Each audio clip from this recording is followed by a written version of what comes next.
Bonsoir à toutes et tous, bienvenue pour ce conseil municipal du 6 juillet 2023. Je vais demander dès le début à Marie-Thérèse Breton si elle accepte d'être la secrétaire de la séance du jour. Elle a dit oui, et donc je vais te demander de bien vouloir faire l'appel s'il te plaît. D'accord. Alors, Ballandreau Joël. Et il est là. Desjardins Adélaïde. Suard Maurice. Présent. Duterte Isabelle est excusée. Langevin Claude. Présent. Le Chagatel Sophie. Métairie Fabrice, il a donné un pouvoir à Sophie. Verdier Carquette Blandine. Maignan Jean-Philippe. Présent. Breton, moi-même je suis présente. Gémon Didier. Présent. Fortin Alain. Présent. Angélium Chantal. Marot Jean-Pierre. Présent. Fournier Vincent. Choupeau Catherine a donné un pouvoir à Marie-Claire Moisy. Moisy Marie-Claire. Bertin Patrick. Absent. Noulez Christophe. Foucault Pascal. Massereau Sylvie. Tabar Valérie. Landais Thierry a donné un pouvoir à Adélaïde Desjardins. Levrard Laurence. Vaigreville Rachel. Absente. Rousseau Nicolas Guison excusé. Pouvoir à Blandine Verdier. Réauté Chapeau Céline. Fanouillet Frédéric. Lecourt Pierre. Guédon Jean-Charles. Chartier Guénoël. Leroy Sandrine. Et Chaperon Jérémy. Merci. Merci, les conditions de quorum sont correctement établies, remplies. Nous allons donc commencer. Alors je dois vous soumettre à l'ordre du jour un complément, alors on le fait de façon rarissime mais sur des choses relativement légères ou faciles. La convention de partenariat avec France Bleu Mayenne dans le cadre de la programmation de spectacle d'été du 13 juillet, donc bientôt, au 22 août, de façon à délibérer et à regarder ça avant les 10 spectacles d'été. S'il n'y a pas de remarques par rapport à cette adjonction, pas d'abstention, pas de vote contre, il sera donc cette convention de partenariat sera donc étudiée tout à l'heure.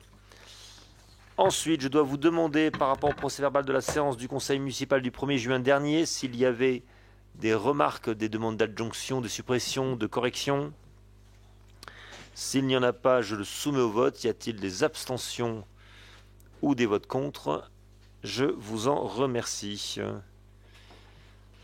Désignation d'un référent déontologue. Je dois vous dire que la loi nous fait obligation de désigner un ou des référents déontologues, puisque depuis la loi 3DS, différenciation, décentralisation, déconcentration et simplification, du 21 février dernier, nous avons la loi prévoit qu'on ait la possibilité en tant qu'élu de consulter un référent déontologue pour nous apporter tout conseil utile au respect des principes déontologiques, pour se prémunir ou essayer de se prémunir contre les risques juridiques, en particulier les risques de poursuites pénales liés particulièrement aux situations de conflit d'intérêts dans lesquelles nous pourrions nous trouver.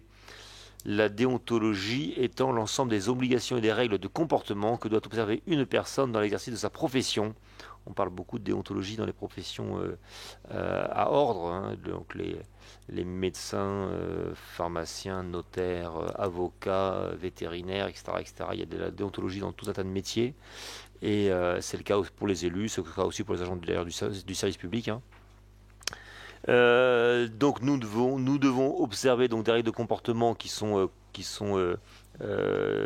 écrites et qui sont à notre disposition dans la charte de l'élu local de l'article 1111.1.1 du Code général des collectivités territoriales. Et ça doit nous permettre d'assurer pour nos concitoyens de la transparence, donc de la déontologie, de la probité dans l'exercice de nos fonctions. Donc c'est des choses qui nous sont de plus en plus demandées. Ce déontologue est demandé par l'élu lui-même, donc il a une consultation qui lui est propre et privée. Ça se fait sous le sceau du secret, hein, et de l'anonymat enfin, il n'y a pas de publicité à en faire auprès du conseil ni auprès du maire. Si quelqu'un a besoin de lui poser une question, il lui pose une question. Et ça en reste c'est une affaire entre le déontologue et l'élu. Par ailleurs, d'ailleurs, l'avis du déontologue, il est purement consultatif. Donc si l'élu veut le rendre public, il peut le faire, hein, c'est pas un souci. Et il peut dire j'ai été amené à prendre telle décision parce que le déontologue m'a plutôt conseillé de faire comme ça. Après, vous savez, en droit, il n'y a que le juge qui juge, hein, et qui dit les choses, hein. Voilà, et comme disaient les avocats, tous plaident, hein, par ailleurs. Indépendamment de ce qu'a pu dire le déontologue, ça ne vaut pas un blanc-seing.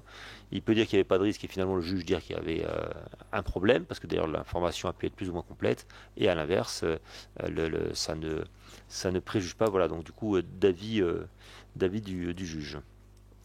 Donc la rémunération, donc c'est écrit dans le décret, c'est de 0 à 80 euros maximum par dossier. Quand on a un déontologue, c'est ce qu'on se propose de prendre à chaque fois. Si on voulait désigner un collège de déontologues, c'est-à-dire qu'à chaque fois on réunit 5 personnes, et donc là ce serait plutôt 230 euros par dossier, puisqu'on rémunérerait ou on indemniserait, hein, c'est pas une rémunération, on indemniserait l'ensemble des personnes. Bon, légalement, on ne sait pas trop exactement comment ça se passera pour le pays, parce que les décrets d'application ne sont pas tous passés, mais on est censé pouvoir avoir mis ça en place au 1er juillet dernier, donc là on est un tout petit peu en retard. Bon, dans le contexte actuel, ça ne pose aucun souci, et on le fera. Donc l'association, la belle et glorieuse Association des maires de France de la Mayenne nous propose dans sa grande générosité une liste de 5 noms qu'elle est allée chercher. Donc Madame Émilie, alors des qualités très différentes. Donc ces gens-là sont S-qualité, il n'y a pas de diplôme de déontologue, hein, du droit public ou pour les élus, ça n'existe pas. Donc il a fallu pour chacun aller chercher dans ces collectivités des gens qui paraissaient en avoir les qualités, connaisseurs du droit public et disponibles éventuellement pour être à notre service sur un dossier de temps en temps. C'est quelque chose qui existe dans la fonction publique, qui a été extrêmement peu utilisé. Hein, donc c'est une loi récente, hein, qui a fait ça. Il n'y a quasiment pas de consultation de saisine. Enfin, il y a très peu de consultation de saisine au niveau national. On imagine que pour les élus, il n'y en aura pas non plus des tonnes, hein. C'est des cas rarissimes. Mais voilà. Mais en tout cas, la loi prévoit qu'on puisse donner disposition la possibilité à tous les élus de le faire. Donc on est allé chercher avec Bruno Gézéquel, mon directeur, des gens qu'on est allé voir, qui ont donné leur accord pour figurer sur cette liste, forcément. Donc S-qualité, on est allé chercher dans différents organismes. Donc dans le cadre de l'université de droit du Mans et de Laval, parce que c'est très ensemble le cumul. On a Émilie Moisan-Janard, qui est docteur en droit public, maître de conférence à l'Université du Mans et directrice adjointe de la chaire Droit et Transition Sociétale, responsable du parcours Sciences Po de la faculté de droit de Laval, donc c'est une voisine. Elle a elle-même été désignée comme référent déontologue pour le conseil départemental, par exemple. Maître Bernard Bouliou, qui est un avocat honoraire et ancien bâtonnier du barreau de Laval, donc qui a eu à faire aux problématiques d'ordre dans le cadre de son exercice pour lui-même, donc il connaît bien les notions de déontologie et il les a exercées dans le cadre de sa profession pour sa profession. Donc aujourd'hui à la retraite, il y a un peu de temps pour le faire le cas échéant. Monsieur Gilles Fléau, directeur juridique de la commande publique du Mans Métropole, donc là on a un fonctionnaire public territorial qui peut l'être, hein.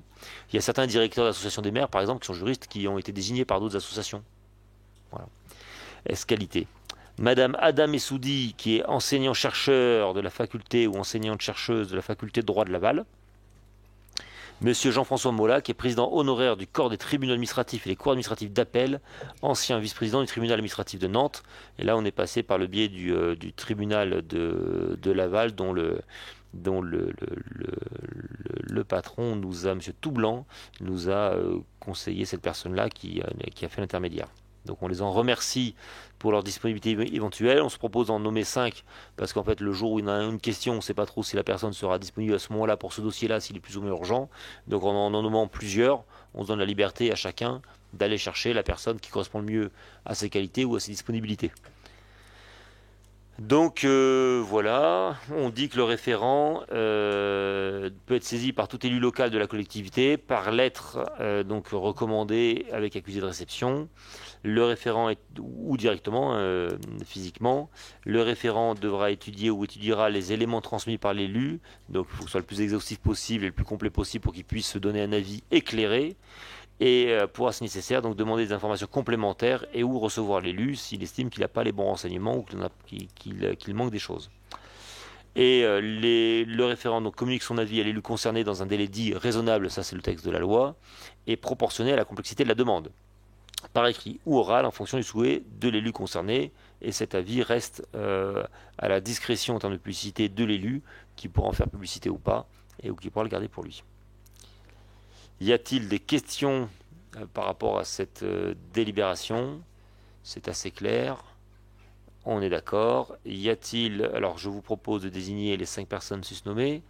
Y a-t-il par rapport à cette délibération des abstentions ou des votes contre? Je vous en remercie et je donne la parole à Madame Adélaïde Desjardins, adjointe chargée des finances et éminente maire déléguée de Saint-Christophe-du-Lua. C'est ma fête aujourd'hui. Madame Desjardins, c'est à vous. Je sais pas ce que tu as pris, mais c'est ma fête. Alors, je commence avec la délibération numéro 3, effacement de dette, créance éteinte. Donc, vous savez que là, c'est une prise d'acte, puisqu'on n'a pas le choix. Donc, c'est la commission de surendettement des particuliers de la Mayenne qui a prononcé par ordonnance l'effacement partiel des dettes dues par 2 usagers de la collectivité, le 9 mars 2023 et le 30 juin 2022. Et donc, monsieur le trésorier a adressé une demande d'effacement de dette pour ces créances qui ne peuvent être recouvrées. Essentiellement, c'est exclusivement de la cantine garderie pour un total de 116,38 €. Voilà, donc même si c'est une prise d'acte, il y a quand même un vote. Est-ce que ça appelle des remarques ou des questions? Sinon, je vous propose de passer au vote. Qui vote contre? Qui s'abstient? Merci. Je passe à la délibération numéro 4. Donc là, c'est les admissions en non-valeur. Donc là, contrairement à la première, les débiteurs peuvent toujours payer leurs dettes s'ils le peuvent. Ça n'efface pas la dette. Et puis, vous savez, on applique un protocole, maintenant une procédure, en fonction de l'ancienneté de la dette. On considère qu'à partir d'un certain temps, 100% de la dette sera difficilement recouvrée. Moins de 3 ans, on fait 50%, moins de 2 ans, 25%, ainsi de suite. Donc voilà, là, vous avez essentiellement des dettes de cantine-garderie, une dette de capture-chien, pour un total de 762,50 €. Donc c'est peut-être des dettes qui seront recouvrées un jour, mais on préfère les sortir de notre budget parce qu'on ne compte plus vraiment dessus. Est-ce que ça appelle des remarques ou des questions, ces admissions en non-valeur? Sinon, je vous propose de les passer au vote. Qui vote contre? Qui s'abstient? Merci. La délibération numéro 5, elle est rapide aussi. C'est une révision d'APCP. Donc, vous avez dans le premier tableau les APCP tels qu'on les avait actuellement. Donc, on a les APCP pour la voirie 2021-2024, pour l'aménagement des conteneurs pour les points d'apport volontaires, les travaux sur la basilique, balustrade, ouverture supérieure, façade sud, ainsi de suite, des travaux de boulevard Foch et route de Laval, de nouveau l'opération basilique, la ZAC Gare, la zone verte 2 et la revitalisation d'Evron, prospective stratégique. Et là, ce qui vous est proposé, c'est simplement une modification sur la première ligne, la voirie 2021-2024. Le total était à 1 470 000 € et en fait, la demande du service, c'est d'ajouter 50 000 € en 2023. Donc de porter le total d'1 470 000 à 1 520 000. Les raisons, c'est que des travaux complémentaires de voirie boulevard Maréchal Leclerc et des branchements eau pluviale sur les réseaux séparatifs doivent être réalisés cette année. Voilà, d'où l'augmentation de la PCP voirie 2021-2024 de 50 000 € aujourd'hui. Et ensuite, on a les APCP gendarmerie, mais il n'y a pas de modification, comme vous le voyez sur la deuxième page, pas de modification sur la PCP gendarmerie. Est-ce que cette révision d'APCP appelle des remarques ou des questions? Sinon, je vous propose de la passer au vote. Qui vote contre? Qui s'abstient? Merci.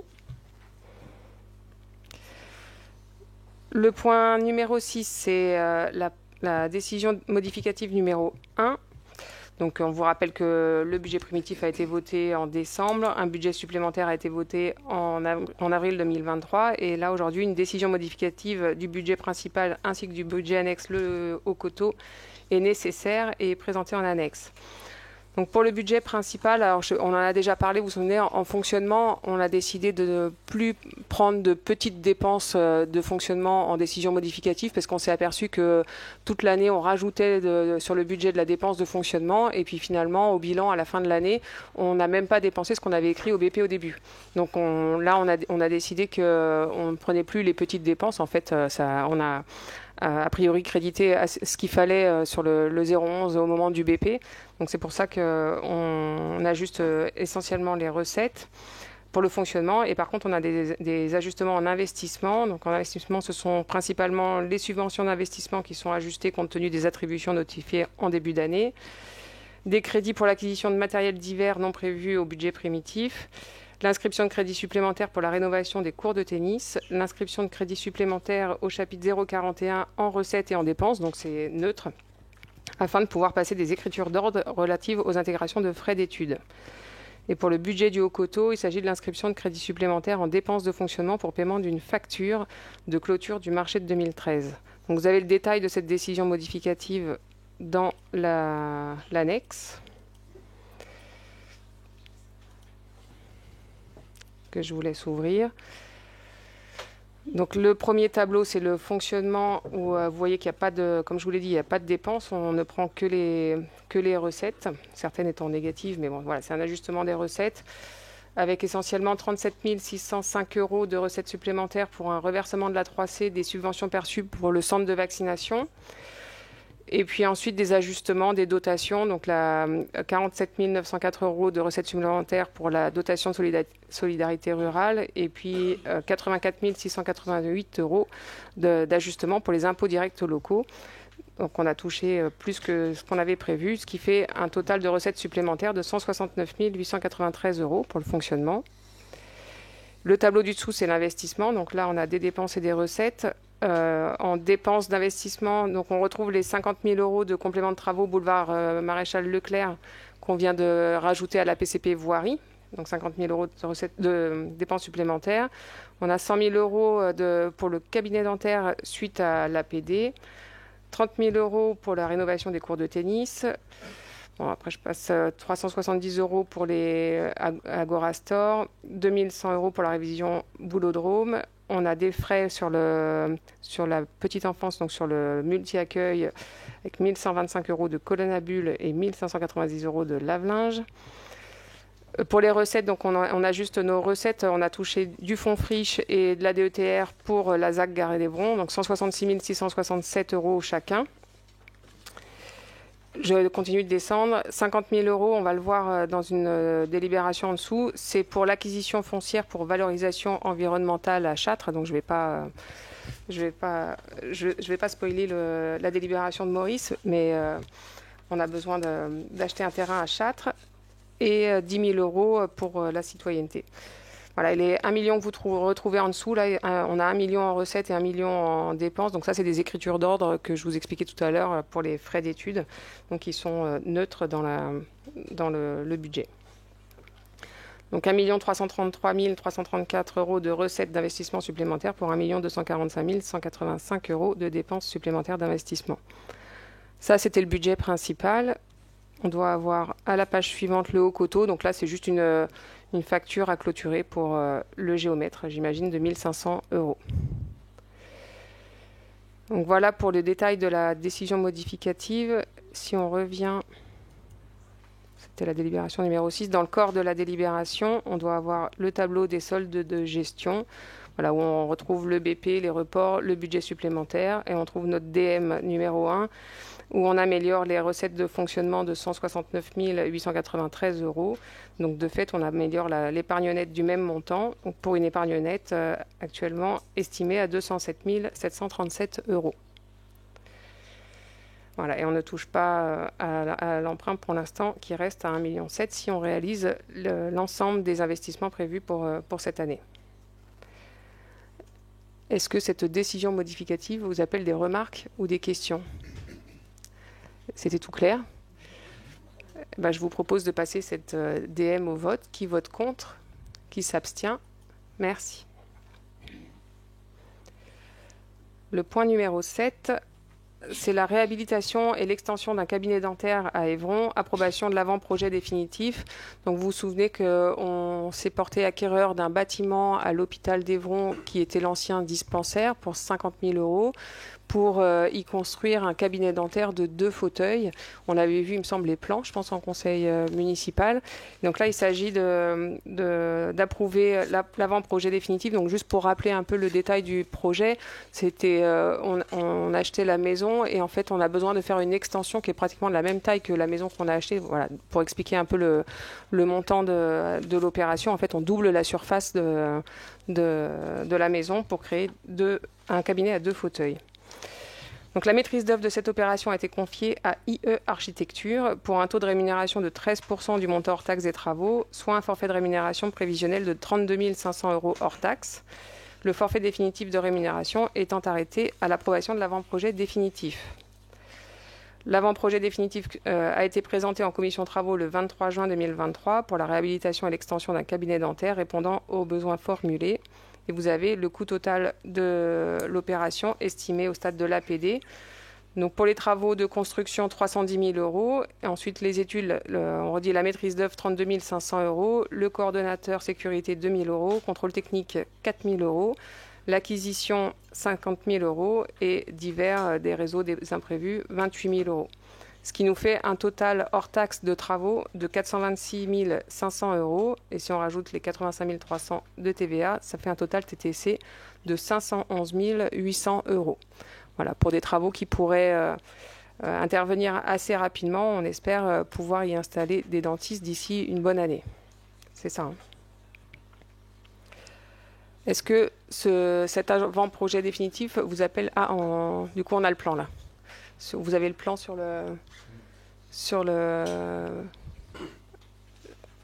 les écrans.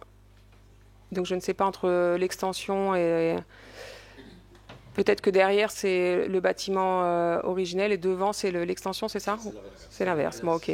J'avais une chance sur 2. Voilà, donc vous voyez le plan qui s'affiche.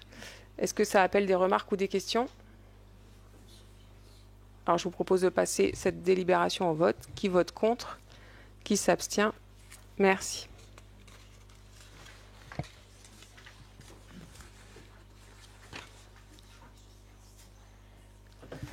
Le point numéro 8, renouvellement des contrats d'assurance, lancement de la consultation et signature des marchés. Donc le contexte, c'est que nos contrats d'assurance, alors pour nous, les contrats d'assurance, c'est les dommages aux biens, la responsabilité civile, les véhicules à moteur, la protection juridique et la protection fonctionnelle. Donc tous nos contrats prennent fin au 31 décembre 2023 et des groupes de travail composés d'agents et d'élus ont eu lieu depuis début 2023 en lien avec une assistante à maîtrise d'ouvrage afin de fixer les garanties à assurer et les montants des franchises correspondantes. Alors juste pour vous expliquer, pour vous faire un retour sur ce groupe de travail, donc avec cette assistante à maîtrise d'ouvrage. En fait, elle nous a expliqué que les assurances, pour les collectivités, ça devenait très compliqué. En fait, il n'y a plus que 2 compagnies qui acceptent encore d'assurer les collectivités et que comme elles sont un peu toutes seules, elles choisissent un peu les collectivités qu'elles accompagnent ou pas. Donc, il y avait déjà un premier sujet, c'était d'être sûr que quelqu'un réponde à notre consultation pour renouveler nos marchés à partir du 1er janvier suivant. Et l'autre chose, c'est que les cotisations sont devenues beaucoup plus chères et que à tarif à peu près égal par rapport à ce qu'on y met aujourd'hui, il faudrait que nos garanties soient beaucoup moins engageantes. Donc par exemple, aujourd'hui, nos assurances, que ce soit les voitures ou les bâtiments, on est sur des franchises à 100, 200, 300 €. Là, ce qu'elle nous dit, c'est plutôt de partir sur des franchises à 5 000, 10 000 €. Ça veut dire que sur des dégâts jusqu'à 5 ou 10 000 €, on s'assurera tout seul. On ne fera pas intervenir l'assurance. On ne prendrait des assurances que pour vraiment les gros pépins. Voilà. Et donc là, c'est une délibération pour vous faire part de ça et pour autoriser le maire à signer les marchés qui découleront de cette consultation. Donc on va lancer... Suite à ce groupement d'études qui a établi les franchises et les garanties qu'on allait demander dans notre consultation, on va lancer la consultation à l'automne pour espérer avoir des réponses et être assuré au 1er janvier prochain. Donc je vous demande d'autoriser le maire à signer les marchés qui découleront de cette consultation suivant l'attribution qui sera réalisée par la CAO pour que les marchés puissent être effectifs dès le 1er janvier 2024. Voilà, et évidemment, quand on voit des événements soit naturels, climatiques, qui engagent des frais d'assurance, ou des événements qui ne sont ni naturels ni climatiques, mais plutôt de violences urbaines qui engagent aussi des assurances, voilà, ça nous fait vraiment craindre des réponses largement moins disantes par rapport à ce qu'on avait jusqu'à maintenant. Est-ce que ça appelle des remarques ou des questions? Du tout. Alors, je vous propose de passer au vote. Qui vote contre? Qui s'abstient? Merci. Merci Adélaïde pour faire la remarque que je n'ai pas faite avant que tu passes au vote. Sur les assurances, dire quand même que le moment est très compliqué parce que les collectivités n'ont pas d'obligation d'assurance. Donc les assurances n'ont pas d'obligation de réponse. Et il y a un certain nombre de collectivités qui se sont vues rompre des contrats sans proposition de renouvellement par certaines compagnies d'assurance qui se sont entièrement retirées des marchés. Et on était avant les dernières émeutes, mais sur le bilan post-gilet jaune, qui très clairement a abîmé les assureurs qui avaient l'habitude de gérer les comptes des collectivités, parce qu'en plus les gens se spécialisent un petit peu en termes de domaine, et en tout cas ils ont des comptes qui sont sectorisés, et donc dans le compte collectivité, ils n'ont pas envie de perdre, hein, par nature. Et en plus, les normes légales de bancaires et assurantielles font qu'ils doivent, depuis la crise de 2008, considérablement améliorer leur ratio financier pour pouvoir continuer à travailler. Donc en fait, ils obéissent, comme les banques, à des ratios de fonds propres par rapport à ce qu'ils engagent potentiellement sur des dégâts. Donc là, pour le coup, comme tu l'as dit complètement, les phénomènes naturels et les phénomènes émeutiers, etc., posent de grands problèmes. Les collectivités vont être potentiellement dans la difficulté, avec, pour certains contrats plus récents, des exclusions de toute façon de fait sur les phénomènes des émeutes. C'est des assurances très échaudées depuis 2005, il y avait certaines exclues les émeutes des conditions de remboursement. Donc voilà, donc le gouvernement a beau dire il faut que les assurances soient bienveillantes, il l'a dit surtout par rapport au secteur privé, pour être très clair, en disant qu'il fallait y aller. Pour le secteur public, il l'a moins dit, et en plus, de toute façon, les contrats sont les contrats, hein. Donc la bienveillance dans les contrats, ça n'existe pas beaucoup. On lit le texte, voilà. Donc ça peut être compliqué, et on peut, entre guillemets, payer les pots cassés du moment dramatique qu'on a vécu récemment, quoi. Voilà, bon, c'était le complément que je voulais faire avant de passer la parole à l'homme des travaux, qui va en l'occurrence nous parler, qui est fort en thème, me dit-on. Oui, voilà. À toi. Ça va être un peu plus long qu'Adélaïde, je pense. Convention cadre entre Évron et Thème pour un programme pluriannuel de travaux d'enfouissement des réseaux électriques. La commune urbaine d'Évron compte environ 8667 habitants et veille à améliorer ses réseaux d'électricité. À dessein, elle est membre de Territoire d'énergie Mayenne, qui a la volonté d'offrir une réponse à toutes les demandes des adhérents, de prendre en compte l'augmentation des demandes de travaux sur le réseau et anticiper son renouvellement ainsi que son adaptation aux nouveaux usages, la transition énergétique, de continuer à soutenir financièrement l'ensemble des activités, de rééquilibrer les participations des adhérents selon le taux de taxe de TCFE perçu par thème, de mutualiser pour optimiser les coûts et partager une ingénierie publique et de répondre aux nouvelles demandes liées à la maîtrise des consommations et au développement des énergies renouvelables. Ainsi, le positionnement de thème est qu'une collectivité adhérente contribuant au financement du syndicat à travers le reversement de la TCFE à 100% doit être mieux accompagnée financièrement qu'une collectivité n'y contribuant pas. Il s'agit également de permettre aux communes urbaines de pouvoir décider d'une participation, même partielle, au financement de thèmes à travers une participation financière. Pour répondre à cette volonté, Thème a établi un programme pluriannuel d'investissement sur la commune nouvelle d'Évron pour les 6 prochaines années, portant notamment sur des aménagements urbains et comprenant des travaux d'effacement du réseau électrique. Un programme de travaux d'effacement de réseau électrique est déterminé selon les principes suivants. Prise en compte du réseau électrique aérien à l'intérieur de la zone agglomérée de la commune, soit 22 km 500 de réseau torsadé et 6 km 7 linéaires de fil nu. Enjeu d'un effacement progressif, soit approximativement 1 km 2 de fil nu effacé et 2 km de réseau torsadé pour le programme de travaux d'une période de 6 ans. Définition d'un programme de travaux dont l'estimation sommaire est d'un montant total de 1 107 414 € hors taxes, hors frais de maîtrise d'œuvre pour la partie réseau électrique pour la période de 6 ans. Une participation financière correspondant à 35% du coût réel des travaux sur la partie électrique complété de 42 000 € de cotisation annuelle. En complément des coûts de travaux sur le réseau électrique, la ville prendra à sa charge les coûts liés aux travaux télécom et éclairage public, ainsi que la totalité des coûts de maîtrise d'œuvre assurés par thème, 6% à ce jour. Donc, les enjeux. Dans un souci de transparence, d'équité et de régularité quant au rime d'effacement, il convient à cet instant de contractualiser un engagement pluriannuel sur 6 ans par voie de convention. Des échanges entre techniciens de thème et du pôle ingénierie VRD de la commune, ainsi que des visites de terrain ont donné lieu à des propositions de scénarii pour les 6 années à venir, soumis à l'arbitrage de la commission travaux du 27/4. À l'issue de cette commission, le projet de convention ici présenté a été affiné au regard de la durée du programme d'effacement, du montant des travaux et de la cotisation annuelle correspondante. Cette convention permettra à la commune urbaine d'Évron de bénéficier pour l'ensemble de ces 3 communes déléguées d'un taux de participation du syndicat à hauteur de 65% du montant hors taxe des travaux d'effacement des réseaux électriques. Si je joins le tableau, quoi. Ensuite, la mise en œuvre. Le syndicat attend une signature de la convention afin que la commune puisse bénéficier de la participation de thème de 65%. Donc il a été défini un ensemble de rues sur les 3 communes déléguées.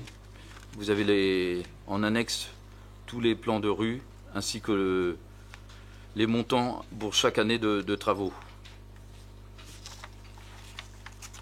Il faut savoir qu'une commune urbaine a été prise en charge par thème avant à 10% uniquement. Voilà. Et les communes rurales étaient à 75%.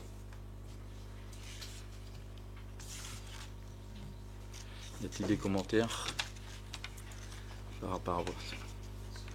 Donc pour la commune d'Évron, les effacements, si on faisait la totalité de la ville, couvraient entre 20 et 30 ans à peu près, quoi. Voilà. Ça. Il y a encore des belles années pour les jeunes devant nous, quoi. Je pense que pour Saint-Christophe et Châtes, ce sera fini par contre, parce que moi, voilà, moi c'est mes dernières rues là, et je pense que toi c'est pareil. Voilà. Donc oui, Châtes, on avait effectué à peu près de 75-80% du réseau commune, quoi, ainsi que Saint-Christophe.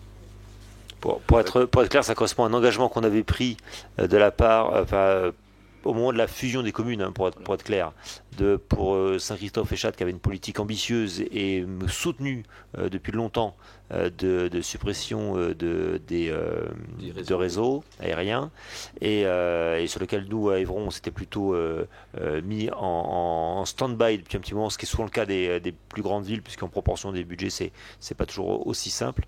Et donc voilà, on voulait pas couper l'élan de Châtres et Saint-Christophe, même si le moment de la fusion, on l'a dit et on l'a fait. Et en même temps, c'est une reprise pour Évron d'une politique d'enfouissement qui avait été mise effectivement en stand-by depuis quelques années. En particulier, il y a eu les gros travaux Foch et Laval qui mobilisaient beaucoup d'argent et puis d'autres besoins, on va dire, hein. Et donc voilà, donc la taxe finale sur la consommation d'électricité est censée financer ce type de choses. Elle tombe dans le budget général et depuis quelques années on ne l'utilisait que pour le budget général, donc pour d'autres choses, et donc ça revient un petit peu à sa fonction première. Et en faisant un plan pluriannuel avec thème, on s'oblige à une discipline entre guillemets, voilà, de chaque année de remettre au budget pour faire ce pourquoi cette taxe est payée, puisqu'elle est payée par le consommateur. C'est bien une taxe finale c'est bien une taxe sur la consommation finale d'électricité, donc c'est payé par les gens qui consomment de l'électricité. Et c'est sur les factures, donc ça doit servir au réseau. Donc ça reprend son cours normalement et c'est bien comme ça. Et ça facilite le travail des entreprises, on ne travaille pas au coup par coup, quoi. Oui. Voilà. Et même en association avec la REC et ainsi de suite, si on a des effacements complémentaires au niveau des eaux usées, voilà. Y a-t-il d'autres remarques? Je passe au vote. Qui s'abstient? Qui vote contre? Je vous remercie. Merci Claude. Nous passons pour 3 très courtes délibérations de Monsieur Maurice Suard. Non, elles sont plus longues. Merci. Donc, il s'agit de la première délibération me concernant de la stratégie immobilière de revitalisation du centre-ville. Dans le contexte de cette stratégie, donc le bâtiment dénommé Meubles Martineau, situé rue du Général de Gaulle à Évron, est un lieu historique du commerce du centre-ville. En effet, de par sa localisation, sa superficie et bien sûr son activité, ce commerce a été pendant de longues années un lieu emblématique du commerce évronnais. Néanmoins, ce bâtiment est inoccupé depuis de nombreuses années, malgré sa composition et sa localisation qui pourrait accueillir différents projets. Le bâtiment se compose de 2 éléments, Vous avez les photos en annexe. Le premier élément, donc, c'est un logement construit en 1870 sur 2 étages, avec une grande cour intérieure, couverte sur l'arrière du bâtiment. Et le second, c'est un local d'activité plus récent sur 2 niveaux, plus un grenier aménageable, d'une grande superficie d'environ 600 m², doté d'un linéaire vitré important. La surface bâtie totale est de 829 m² et l'emprise au sol est de 587 m². Ce bâtiment a été acheté en 2022 par un particulier pour un montant de 50 000 € hors taxes. À l'heure actuelle, il ne semble pas que celui-ci porte un projet particulier sur ce bâtiment. Donc vous avez sur le plan qui est en dessous de l'emprise au sol de ce bâtiment. Concernant l'enjeu, cet immeuble, qui n'a fait l'objet d'aucun travaux depuis une dizaine d'années, n'a pas suscité d'intérêt formalisé de la part de porteurs de projets. En effet, d'importants travaux de réhabilitation sont à prévoir, tant pour la partie logement que pour la partie commerciale, ce qui, à l'heure actuelle, semble être un frein à l'émergence de projet. Malgré sa vétusté, cet immeuble reste pour la commune d'Évron un emplacement stratégique, que ce soit dans le cadre de l'OPARU en cours de définition ou dans le cadre de réaménagement du quartier de la Gare, où sa localisation en fait un bâtiment en lien direct avec les futurs aménagements. Au vu de ces éléments, il semble opportun que la commune d'Évron soit attentive à la future destination de ce bâtiment afin qu'elle soit en adéquation avec les objectifs poursuivis. À ce jour, à titre d'exemple, le PLUI ne permet pas de préserver la vocation commerciale de ce rez-de-chaussée. Un changement de destination serait donc autorisé. En ce qui concerne la proposition, donc il est proposé au conseil municipal de se prononcer sur la mise en œuvre des différents outils mis à sa disposition pour assurer la maîtrise foncière de ce bâtiment. Donc les 3 outils que vous avez sont énumérés en dessous. Donc, les outils réglementaires de planification, donc utiliser la palette d'outils qu'offre le PLUI pour préserver la destination de ces bâtiments, notamment l'exercice du droit de préemption urbain. L'action immobilière et foncière, donc en ce qui concerne cette action, donc c'est acquérir par voie amiable ou préemption de l'immeuble. Et enfin, la prospection et l'accueil d'un porteur de projet, être facilitateur pour permettre la reprise de l'exploitation de ce bâtiment. Donc, la délibération qui vous est présentée ce soir, l'objectif est de décider de décliner le plan d'action suivant pour assurer la vocation stratégique de ce bâtiment pour la redynamisation du centre-ville et donc d'utiliser les outils énumérés ci-dessus pour utiliser la palette d'outils réglementaires qu'offre le PLUI, l'action immobilière par voie d'action amiable ou de préemption, et enfin la prospection pour mieux faciliter le projet de la reprise d'exploitation de ce bâtiment. Donc, il est précisé que la communauté de communes sera sollicitée pour engager une évolution du plan local d'urbanisme intégrant la déclinaison des outils réglementaires permettant de protéger ce bâtiment. Avant de passer au vote, avez-vous des observations, des remarques particulières par rapport à ce...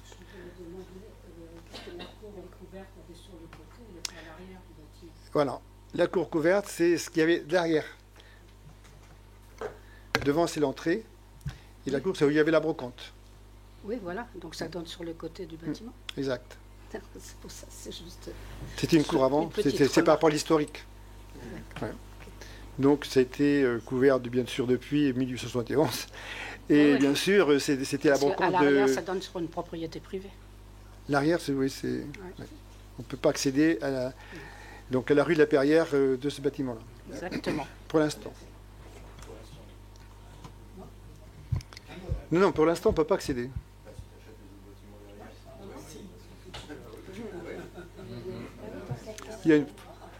C'est pas d'actualité, bien sûr.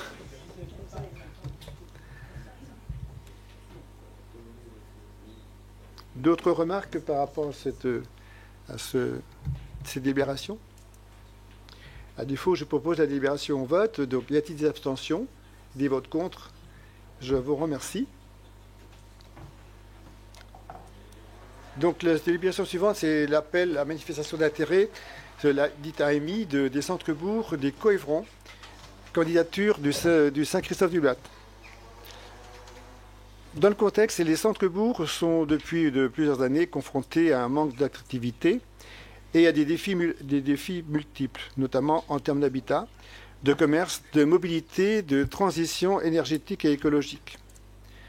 Les documents stratégiques de la communauté de communes tels que le SCOT et le plan local d'urbanisme PUI placent ces centres-bourgs au cœur des enjeux territoriaux, sociaux et économiques des Coëvrons, et le projet de territoire 2023-2040 réaffirme l'enjeu stratégique de leur reconquête.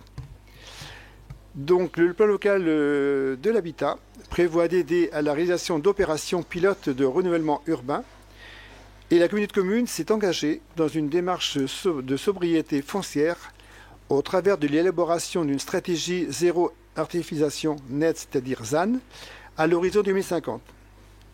Face à l'enjeu et à la complexité, et malgré la volonté politique qui s'exprime, force est de constater la difficulté pour certaines communes de s'engager dans une telle démarche. La communauté de communes se propose de mettre en place une expérimentation permettant d'accompagner techniquement et financièrement les communes ayant la volonté de mener une démarche de revitalisation de leur centre-bourg. Ce dispositif mis en place prend la forme d'un appel à manifestation d'intérêt dont les enjeux sont les suivants. Donc, il y a 3 enjeux. Donc, le renforcer l'attractivité du cœur des bourgs, améliorer le cadre de vie des populations en offrant notamment les logements de qualité et un meilleur accès aux services de proximité, et enfin accompagner la transition écologique des territoires et limiter l'artificialisation des sols.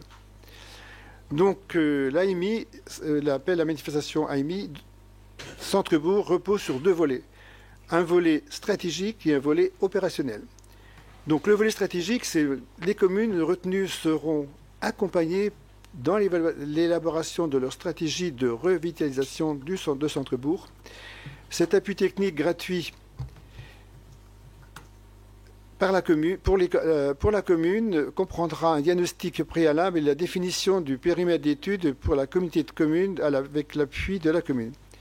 L'accompagnement de la commune par le bureau d'études modales pour la formalisation de la stratégie de redynamisation du centre-bourg et l'élaboration d'un plan guide comprenant d'une part des orientations priorisées en matière d'habitat, d'équipement-service, de mobilité et de stationnement ou d'espace public. Et le deuxième, donc, un programme d'action spatialisé et chiffré.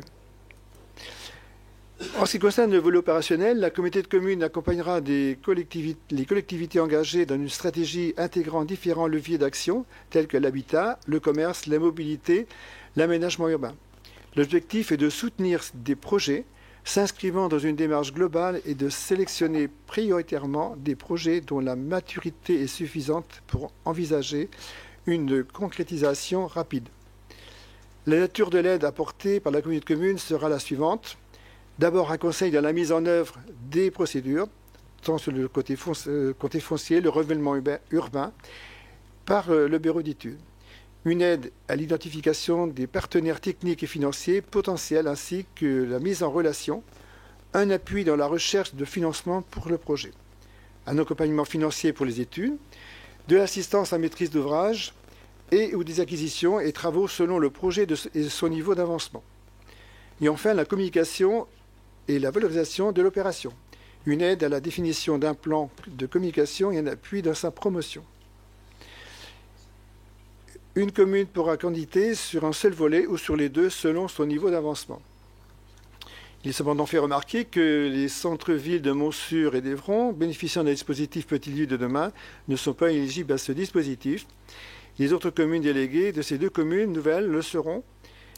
Le calendrier prévisionnel pour présenter les dossiers est le suivant. Donc, lancement de l'AMI du 5 juin 2023, limite de candidature le 13 septembre 2023, le jury de sélection et audition des candidats fin septembre, début octobre, et enfin l'annonce des lauréats fin 2023. Les éléments financiers seront définis au second semestre pour tenir compte des candidatures qui seront reçues.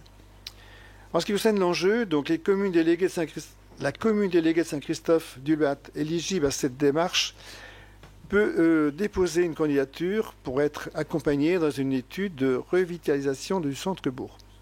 La commune déléguée Saint-Christophe confirme vouloir maintenir son enveloppe urbaine actuelle, induisant donc un renoncement à tout projet futur d'extension de la commune, afin de respecter le ZAN. Elle sollicite donc engager différentes démarches pour adapter l'offre existante en logement aux besoins actuels et futurs afin de poursuivre l'accueil des nouveaux ménages et rendre son centre-bourg plus attractif. Il est également attendu de cette démarche qu'elle permette de conforter les commerces existants et d'attirer un porteur de projet en capacité de reprendre l'activité de restauration. La démarche visera les objectifs suivants. Donc, notamment en matière d'habitat, il s'agira de disposer d'un état des lieux précis par immeuble des rues creuses, des prieurés et de la Motte, vacances, état du bâti, configuration du bâti et espace de jardin associés, en situation immobilière, etc. Sur la base de cet état des lieux, des actions pourront être définies pour améliorer l'offre de logement sur 3 rues. C'est sur 3 rues. Il s'agira également d'interroger le patrimoine bâti communal et son devenir.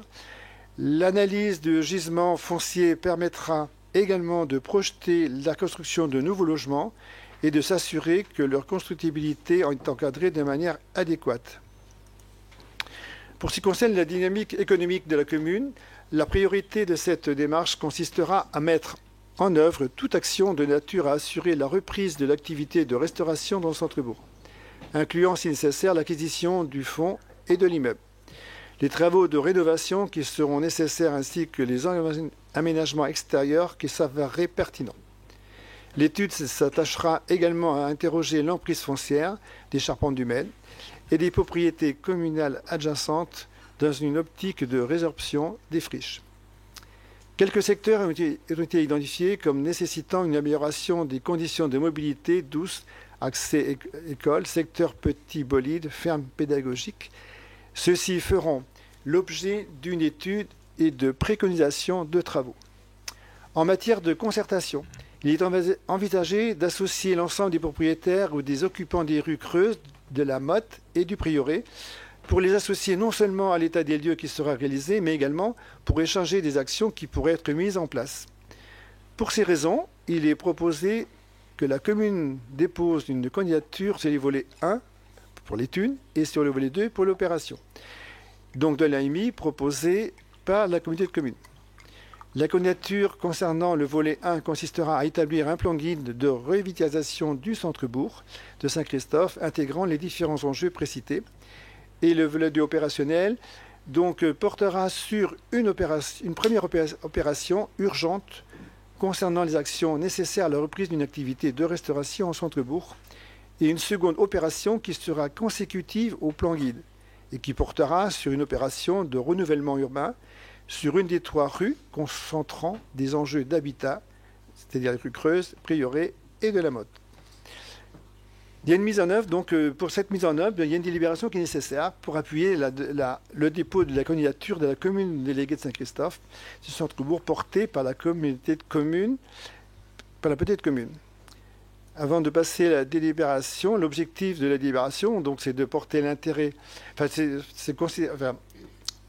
c'est l'appel à manifestation d'intérêt porté par la commune des Coëvrons en vue d'accompagner les communes volontaires dans leur réflexion et les opérations de revitalisation des centres-bourgs, et l'intérêt pour la commune nouvelle et la commune déléguée de Saint-Christophe de présenter une candidature en vue de conduire une étude portant sur la revitalisation du centre-bourg de Saint-Christophe, comme ça a été énoncé précédemment. Voilà, donc c'est un projet intéressant. Et donc... Dense. Donc, il y a du travail, mais... on serait bien accompagné. Je vais juste ajouter, donc, juste pour bien expliquer, donc c'est une candidature, sachant que la communauté de communes va pouvoir accompagner, on nous a dit 4-5 communes à peu près, donc on va être auditionné fin septembre, il faudra qu'on soit bon pour être sélectionné. Donc le but c'est que à la fois le bureau d'études qu'a retenu la 3C nous accompagne dans une étude de notre centre-bourg. Alors la première problématique, vous l'avez compris, c'est le restaurant chez Annie où il faut que l'étude nous aide à savoir comment on peut faire perdurer cette activité. Le deuxième souci de ces rues à Saint-Christophe, c'est la vacance. C'est, à mon sens, c'est ça qui, après le restaurant, est plus problématique, c'est d'avoir des immeubles vides. Et en fait, c'est des petits immeubles qui sont sur 2 ou 3 niveaux et qui font en tout 35 mètres carrés. Donc c'est quand même compliqué pour être pris. On a une autre problématique, on a aussi de la vacance parce qu'on a des dissociations entre les maisons et les jardins. Donc l'idée, c'est peut-être aussi des fois, c'est sans que la commune soit obligée d'acheter, mais c'est peut-être de mettre en relation différents propriétaires pour faire des échanges et envisager des rapprochements de maisons et de terrains. Voilà, donc ça, c'est la deuxième grosse problématique, c'est la vacance. Et après, on a une problématique qui est à mon sens moins grave, c'est des dents creuses. On a encore des prés avec des moutons au milieu de Saint-Christophe. Et donc, comme on a décidé de plus s'étendre, on avait déjà réduit notre permis d'aménager. On avait un permis d'aménager plus grand sur notre lotissement des Orchidées. On avait déjà, au mandat précédent, décidé de réduire parce que la volonté, c'était quand même qu'on puisse aller à pied d'un bout à l'autre de Saint-Christophe. Et voilà, quand on a des maisons, des pavillons qui sont trop éloignés des services, des commerces ou de l'école, ça n'a plus de sens, quoi. Donc on avait déjà réduit. Et donc, à contrario, l'idée, c'est plutôt de remplir des parcelles qui sont encore en herbe au milieu de Saint-Christophe. C'est moins grave, à mon sens, d'avoir des moutons dans Saint-Christophe que d'avoir des maisons vides, mais c'est quand même le sujet de l'étude. Voilà, et donc l'étude, elle est portée intégralement par la 3C si on est accepté dans l'AMI. Et par contre, après, évidemment, s'il y a des acquisitions à faire, parce que l'idée, c'est peut-être de racheter 2 maisons pour peut-être les démolir, hein, j'en sais rien ce que dira l'étude, mais c'est peut-être acheter des maisons pour en faire qu'une ou remettre un terrain à bâtir. Là, il y aura par contre nécessité que la commune investisse pour appliquer les préconisations de l'étude. Voilà. Merci Adélie. Avez-vous d'autres questions par rapport à cette délibération? Eh bien, écoutez, je passe cette délibération au vote. Y a-t-il des abstentions? Des votes contre? Je vous remercie. Alors le point 12 concerne l'acquisition foncière pour valorisation environnementale de la commune déléguée de Châtres. La communauté de communes des Coëvrons mène actuellement 2 projets majeurs en matière de développement économique sur la commune d'Évron. Le premier, c'est la création d'une station bio-GNV sur la zone d'activité Raoul-Vadpied 1 et la création d'une nouvelle zone d'activité dite Raoul-Vadpied 2. Dans le cadre des études parcellaires sur l'installation de la station bio-GNV, il est apparu la présence d'une zone humide fonctionnelle sur une grande partie de la parcelle. Après recherche de solutions alternatives, la communauté de communes va devoir consulter un dossier dit « éviter, réduire, compenser ». En vue de la part de la zone humide sur la parcelle, il y aura un besoin pour la communauté de communes de compenser une partie de la zone humide qui sera détruite par la construction de la station. Alors 2 règles s'imposent, donc d'une part de la qualité de la zone humide détruite et de celle compensée, et de la proximité, même bassin versant ou non, du secteur de compensation. Dans le cadre de recherche de terrain potentiel, il a été identifié un terrain idéal pour compenser sur la commune déléguée de Châtres-la-Forêt, propriété de M. Robert Campa. Il s'agit d'un terrain de 4 hectares, composé d'une peuplerée et de 2 mares, au bout de la balade des fours à chaud et au pied de la chapelle du Torticolis. Après renseignement pris, une promesse de vente a été signée par M. Campa à hauteur de 40 000 € hors frais, avec un groupement forestier. La rédaction du compromis entre les notaires est en cours et doit être signée jeudi prochain. En ce qui concerne l'enjeu, la nature du terrain et sa localisation lui donnent un intérêt majeur dans la reconstitution des continuités écologiques et pourrait permettre pour la ville d'Évron de valoriser la chapelle du Torticolis et la balade des fours à chaud. Après échange technique avec le syndicat de bassin du Javot, la qualité environnementale du site est indéniable et serait de nature à permettre les compensations pour la communauté de communes. Dans ce cadre, une convention s'est passée entre la communauté de communes pour assurer financièrement les études préalables à la compensation, ainsi que les travaux et l'entretien nécessaires à la compensation de destruction de la zone humide. La ville aurait à sa charge de son côté les aménités à vocation de loisirs potentiellement installées sur le site. Pour la mise en œuvre, donc, le vendeur n'est pas hostile à vendre à la ville d'Évron plutôt qu'au groupement forestier, à la condition que la vente se fasse bien sûr rapidement. Donc vous avez donc ici les plans qui vous représentent les différentes emprises de terrain. Et voilà, donc bien sûr cette délibération vous est présentée pour décider d'acquérir la parcelle cadastre et section donc 665 du numéro 96 d'une contenance de 37 000 mètres carrés, sur la commune déléguée de Châtes-la-Forêt et au prix de 40 000 euros, soit 1,07 € le mètre carré. Bien sûr, à ce prix s'ajouteront les frais inhérents à cette acquisition qui seront pris en charge par la commune. Avez-vous des remarques particulières par rapport à cette délibération, surtout par rapport à la compensation de zones humides? Oui. Juste pour expliquer un peu, en fait, donc c'est la Comcom qui a un projet de station GNV sur une parcelle qui s'est avérée être humide, en fait, dans la zone Raoult Vapier, derrière l'Espace Co, en fait, au fond de l'Espace Co. Il n'y a pas la taille de la parcelle, mais elle n'est pas très très grande, je pense. Ah bah oui, largement, mais je ne sais même pas si elle fait 1 hectare, la zone humide qui va être détruite. Et donc, en fait, on m'a demandé au syndicat Javot s'il pouvait y avoir une compensation quelque part, parce que évidemment, normalement dans l'ordre, on fait toujours éviter, réduire, compenser. Donc, on cherche toujours à éviter. Et là, les services ont cherché partout où pouvait être mise cette station GNV. Il n'est pas possible de la mettre ailleurs, donc on n'a pas d'autres possibilités. C'est réduit au maximum, c'est-à-dire que la construction se fait sur la zone la moins humide de la parcelle pour limiter la destruction de la zone humide. Et il reste quand même de la zone humide détruite, donc on a l'obligation de compenser. Et donc on m'a demandé si j'avais une idée. Et en fait, il se trouve que quand je me promène au four à chaud, quand la buse me laisse me promener au four à chaud, il y avait un panneau à vendre sur des peupliers. Donc en général, quand il y a des peupliers, c'est que c'est une zone humide en fait, parce que c'est la seule culture qu'on peut espérer faire sur une zone humide. Donc c'est très, très souvent transformé en peuplerais, ce qui n'est pas favorable à la zone humide, parce que c'est pas très bien d'avoir une monoculture de peupliers. Ça dénature un peu la zone humide. Donc j'avais bien vu ce terrain-là, et donc on a appelé. Et en fait, il se trouve que presque pas de bol, quand on a manifesté notre intérêt d'acquérir cette parcelle, le vendeur avait déjà signé un compromis avec un groupement forestier.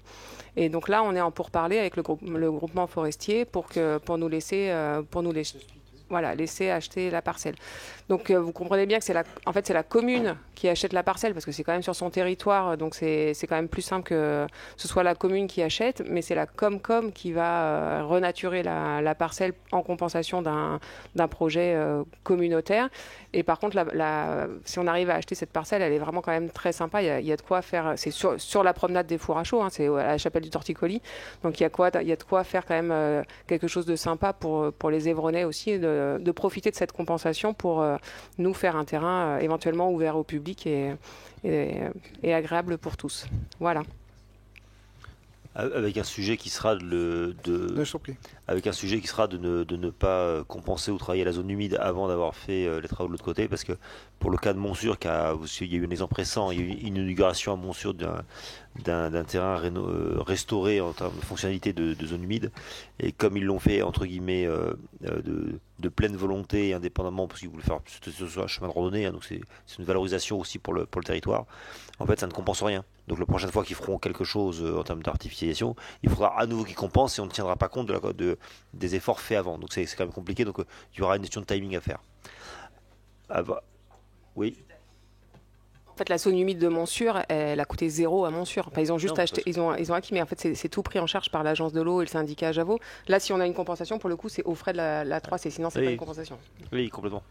Mais voilà, c'est pour dire que quel soit le porteur, les compensations se font projet par projet, et effectivement, même sur les hectares, ce que disait Adélaïde sur les dimensions, si on doit compenser au double, enfin en fonction de ce qui sera prescrit dans le cadre, si on fait le quadruple ou 10 fois plus, parce que la zone est beaucoup plus grande, bon, ça ne comptera que pour une compensation. Hein. On reviendra sur un autre sujet et une autre compensation, même si là, entre guillemets, on a compensé plus que la loi ne nous y oblige. Voilà, ça se fait dossier par dossier. Je laisse Sylvie Massereau sortir de la salle, puisqu'elle est potentiellement, elle connaît du monde dans les vendeurs, donc c'est pour être très transparent et pour le dire comme ça. On va passer au vote. D'autres remarques? Donc je passe cette délibération au vote. Y a-t-il des abstentions? Des votes contre? Je vous remercie. Merci. Si quelqu'un pouvait signaler à Madame Massereau, Sylvie, qu'elle a le droit de revenir nous voir. Merci. Il y a une dernière délibération, je pense, oui, dernière délibération qui concerne le déplacement à Alvernia. Souvenons-nous que Madame Spilla Barbara avait invité une délégation évronaise à venir se rendre à l'anniversaire de la commune. Donc Madame Duterte, Madame Angeliot, Madame Moisy, Monsieur Fournier s'y étaient rendus. Nous en avions rendu compte aussi lors d'une dernière réunion de bureau. Pour les festivités du 16 au 19 juin dernier, nous avons mis en place une délibération de mandat spécial pour permettre de prendre en charge les frais de billets d'avion et de frais de parking de l'aéroport. Et on ne pensait pas qu'il y ait d'autres frais à engager de la part de la collectivité pour le déplacement. Donc notre délibération était trop restrictive, puisque en l'occurrence la carte totale dont on disposait pour faire les voyages, et qu'il y en avait un par véhicule, devait fonctionner normalement et n'a pas fonctionné, et donc Isabelle a dû avancer les frais d'essence et de péage d'autoroute essentiellement, péage d'autoroute, et des frais de bagages supplémentaires ont été facturés pour un montant aussi de 68,99 €. Il est donc proposé que, comme on s'était engagé, on rembourse les frais liés au déplacement. Et en l'occurrence, donc c'est de frais pour Madame Moisy, d'excédent de bagages, elle voyage lourdement. Et non, vous l'avez tous pensé, vous l'avez pas dit, mais ça peut arriver au meilleur, Marie-Claire. Et en l'occurrence, pour les frais de péage de 61,30 € pour Madame Duterte. Je pense que là où on n'a pas été assez vigilant, c'est que la première délibération aurait dû inclure d'une façon. Alors c'est compliqué la loi, parce que ça doit être extrêmement précis quand même normalement, mais peut-être qu'on peut faire mieux et de dire les frais de déplacement engendrés, etc. sur justificatif permettront d'eux. Voilà, on a été trop restrictif, donc la prochaine fois on fera mieux. Madame Moisy veut rajouter un complément sur ses bagages.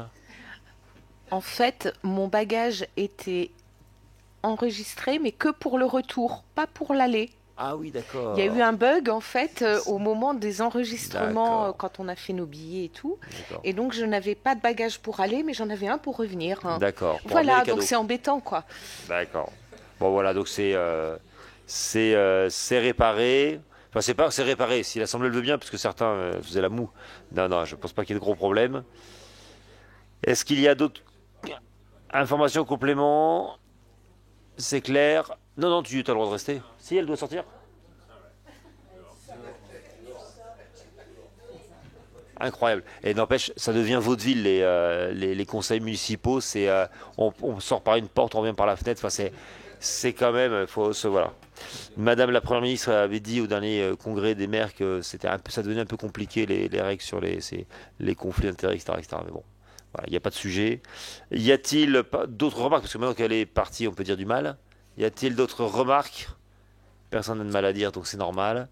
Y a-t-il des abstentions ou des votes contre? Je vous en remercie. On peut rembourser les frais avancés par nos élus sur des choses où ils n'auraient pas dû le faire.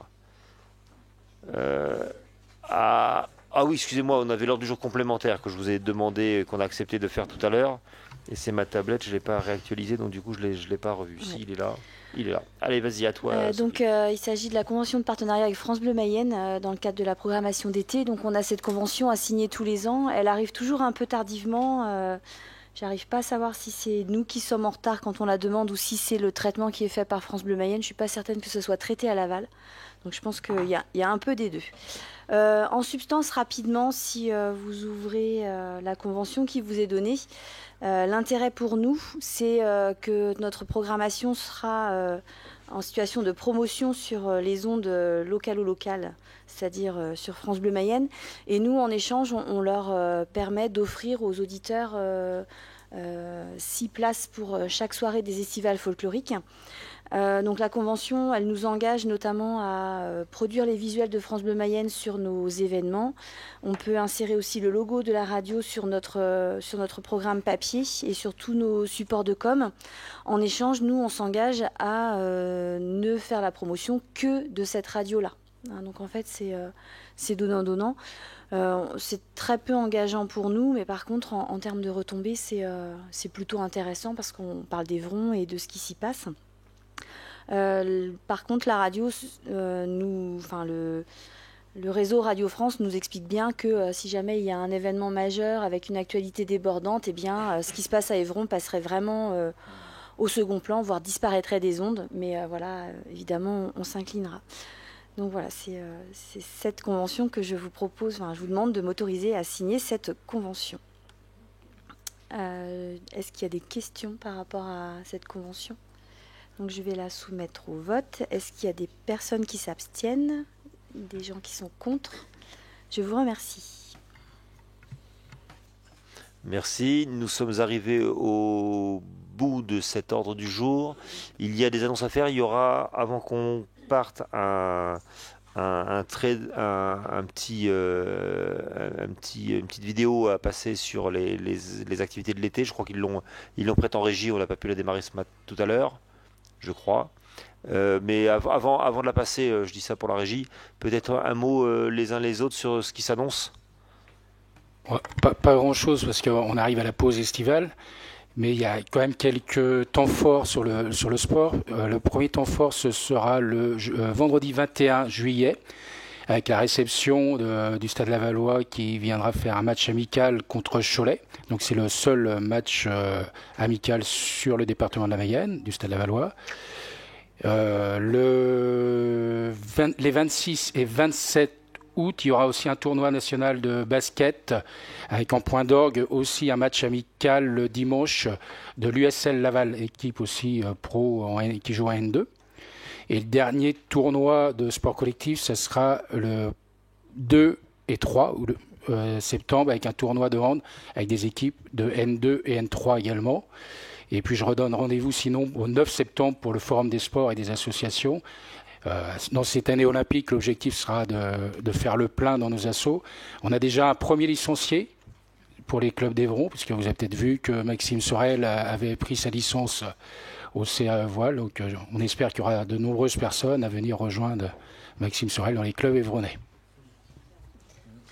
Merci, bravo jeune homme.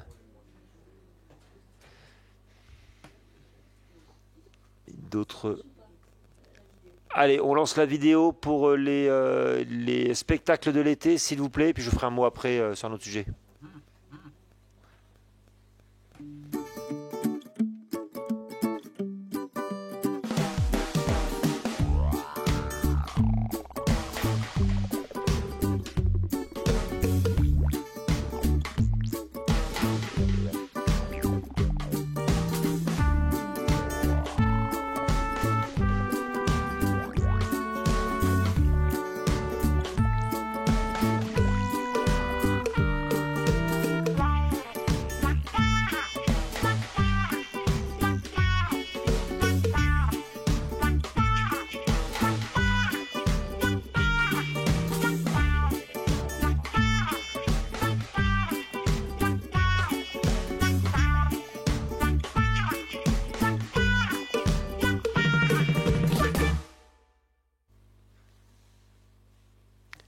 Merci, encore beaucoup d'activités cet été. Est-ce que tu as un mot à rajouter, Sophie, comme toujours? Comme toujours.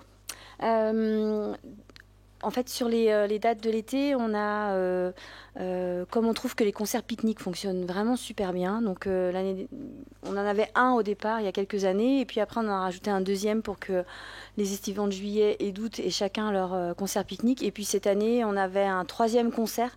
On est accueillis en délocalisé chez Claude à Châtres. Et puis on s'est dit, après tout, soyons fous, concert pique-nique aussi. Donc on en aura 3 cette année. Le premier spectacle, Goodbye Persil, en fait, ça fait 4 ans qu'on essaie de l'avoir à Évron. Avec le Covid et puis les incompatibilités de date. On l'a enfin à Évron, on est très heureux. Et puis, dans les dates qui sont proposées, on a les astuces du service culture qui nous permettent d'avoir des choses de qualité sans sortir trop d'argent, ce qui est plutôt chouette pour nous. Les Butors, par exemple, c'est un spectacle qu'on accueille en partenariat avec les Nuits de la Mayenne. Donc en fait, ils interviennent une première fois sur Jubelin dans le cadre des Nuits de la Mayenne, et puis nous, on les a sur Évron. Donc ça fait 2 ou 3 ans qu'on arrive à faire ça avec les Nuits de la Mayenne. Et puis une petite surprise cette année, c'est une pièce de théâtre, Le songe d'une nuit d'été. En fait, c'est une troupe qui est composée de jeunes acteurs de théâtre qui l'été tournent dans toute la France, et leur projet, c'est de travailler en fait ces pièces-là avec les gens du territoire, et donc ils seront au trait d'union les journées précédentes, et puis on aura la prestation le soir dans le cadre de notre programmation. Donc voilà, c'est des choses qui sortent un petit peu de l'ordinaire et qui aussi nous permettent d'impliquer nos habitants dans la programmation d'été. Dans les estivales folkloriques, on accueillera la Côte d'Ivoire, l'Inde et puis le Venezuela. On tient beaucoup toujours à ces 3 dates parce qu'en fait, ça nous permet de toucher une partie d'habitants qui ne partent pas en vacances et pour qui en fait ces 3 jours sont vraiment une opportunité. Et puis voilà, c'est vraiment, si vous n'avez jamais eu l'occasion de venir nous aider à placer le public, il y a des gens qu'on ne voit que là, d'un certain âge, qui se pomponnent, qui s'organisent pour faire des voitures pour ceux qui conduisent plus, de pouvoir les amener à la salle. On a même du dépôt minute qui s'organise devant la salle des fêtes, donc c'est vraiment très très émouvant et très particulier.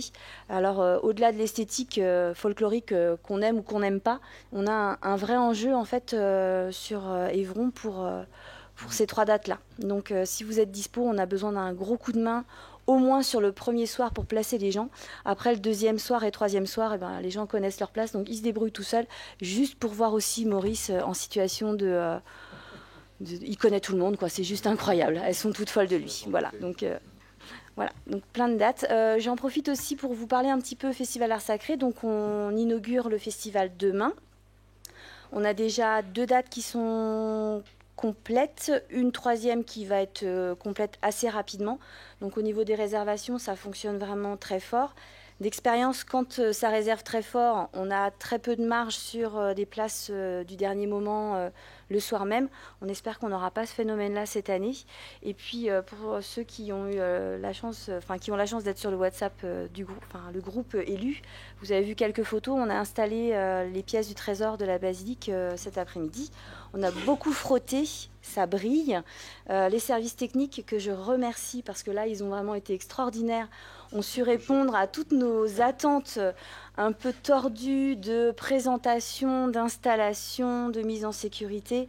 Voilà, cet après-midi, ils étaient encore en train de bouiner des trucs un peu fous et moi, je suis très fière du travail qu'ils nous proposent et de l'astuce qu'ils utilisent pour pouvoir répondre à nos demandes un peu farfelues. Donc voilà, soyez présents aussi pour ce Festival Art Sacré. Ça devrait être une très très très belle édition. J'en ai entendu parler un peu ailleurs. On m'a dit, dis donc, à Évron, vous vous enquiquinez pas, vous avez quand même une programmation qui sort de l'ordinaire. Donc voilà, vous pouvez en être fiers parce que c'est aussi un peu grâce à vous. Merci. Merci Sophie. Je ne sais pas s'il y avait d'autres remarques ou mots. Moi, je voulais en dire un concernant ce qui s'est passé la semaine dernière et puis le retour qu'on en a eu à Évron lundi dernier. Je voudrais déjà remercier ceux qui sont mobilisés pour signifier leur solidarité dans le moment et suite à l'appel des maires de France sur la manifestation, le moment de réunion, de concorde, ou pour aussi dire qu'il y en avait assez, puis en même temps dire la solidarité qu'on avait vis-à-vis des communes gravement touchées, des forces de l'ordre et de sécurité gravement attaquées pendant le moment, et de ces émeutes. La Mayenne a été touchée comme jamais, hein. On a eu un retour avec Madame la Préfète et les services de secours et de sécurité mercredi dernier, donc hier, dans l'après-midi. Ils décrivent des choses quand même assez extraordinaires, hein. Le commissaire de police de Laval, qui est pas un débutant et qui en a vu d'autres, hein, il décrit des scènes d'une intensité extraordinaire au mauvais sens du terme. Et donc voilà, donc on peut être touché partout. Nous, à Évron, il y a eu 2 feux de poubelles qui paraissent anecdotiques comme ça, mais en fait c'est jamais anecdotique parce qu'il n'y a pas de raison de brûler des poubelles. On a eu quelques petits dégâts, donc il y a eu des phénomènes de mimétisme, des gens qui sont mêlés à. Alors on n'a pas les mêmes organisations, on n'a pas les mêmes troupes entre guillemets en face pour faire les choses, mais quand même c'est un problème.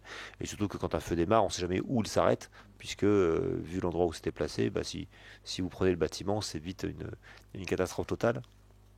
Après, on a eu, avec Florian Barco, on a eu l'heure d'être invité à l'Élysée pour dire le mot, pour partager un moment, on va dire républicain et plutôt cathartique qu'autre chose de la part des maires qui se sont beaucoup exprimés sur le moment. Il y a eu des maires, le maire de Sannois, je ne sais pas si vous avez vu la vidéo, mais il était devant sa mairie, ça tirait du mortier derrière lui, et à côté, enfin, dans tous les sens, en direction de sa mairie, il était devant la mairie. Donc ça tirait dans tous les sens. Il était gardien au sens propre, là, pour le coup, de la République, parce qu'il y avait les drapeaux, la mairie, et puis le tir de mortier sur le côté, avec des gens qui criaient « tuez le maire, tuez le maire ». Personne qui n'y allait le tuer, heureusement, mais un jeune qui s'est approché, qui l'a repoussé des bras. Enfin, quand on dit qu'il y a un phénomène de première ligne, il devient instinctif et automatique de la part des élus que nous sommes, hein. Si on devait être interpellé devant la mairie demain, par nature et par responsabilité, on y serait, et tout le monde ne s'enfuirait pas, heureusement, et les gens seraient là et à leurs risques et périls le plus souvent. Donc c'est ce qu'a fait ce maire, il s'en est plutôt très bien tiré. On sait bien que dans d'autres cas, comme à l'Île-et-Roses, le maire n'était pas là et que sa maison a été attaquée, et que là, pour le coup, ça relève plutôt du grand banditisme d'ailleurs que d'autres choses, puisque c'est des gens qui étaient manifestement, il y a des retours sur des gens qui ont essayé de casser les trafics et qui se sont trouvés par ailleurs du coup en système de représailles. C'est un peu la suspicion qu'on a tous, et de lui-même là aussi, hein, là-dedans, quoi. Alors nous, on est quand même plutôt très préservé chez nous, mais en même temps ça nous dit que la société est quand même pas mal malade, hein, d'une relation abîmée à tout un tas de gens. C'est pas lié forcément, puisqu'on le voit chez nous. On a un département sans trop de chômeurs, il y a beaucoup d'investissements qui sont faits dans beaucoup d'endroits.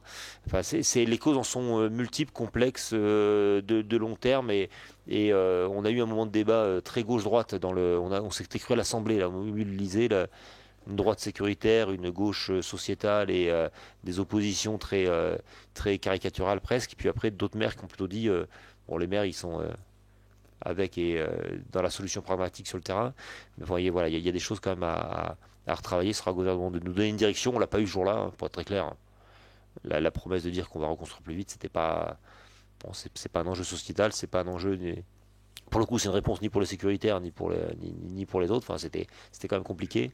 Bon, voilà, on y a participé, on y a été.